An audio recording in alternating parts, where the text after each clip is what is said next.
Ką įsinešate į šiandienos mokymą? Tai išsinešu labai daug, kadangi esame silpnų srovių diegėjai, taip pačiai ir įeigos kontrolės diegėjai ir visi šitie mokymai yra su tuo susiję, būtent su įeigos kontrolė. Tai kadangi artėja nauja direktyva, kurią turės atkreipti daugelis įmonių, tai mums ypač tai svarbu, kadangi mes jau esame įdiegę kai kurias sistemas ir galėsim pakonsultuoti kitus esamus klientus ir būsimus klientus, kad įsidiegtų būtent tokią sistemą, kokia atitiktų būtent šias direktyvas.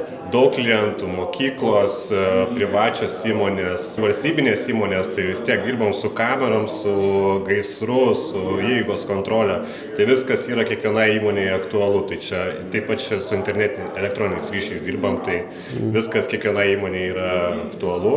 Kaip komunikuojate su klientais apie naują direktyvą? Tai šiaip, kiek pastebėm, tai klientai, daugelis nežino klientų ir daug kas jų neinformuoja, tai mes stengsimės, šiaip dar neinformuojam, bet jau pradėsime informuoti, kad jau reikėtų susirūpinti ir atkreipti dėmesį į šias direktyvas, kadangi gali būti vėliau per vėlų, kai jau ateis laikas tos direktyvos, bus tada jau visi susizgribs, kad reikia kažką keisti, reikia informuoti kuo greičiau, kad įmonės jau pradėtų galvoti apie tai.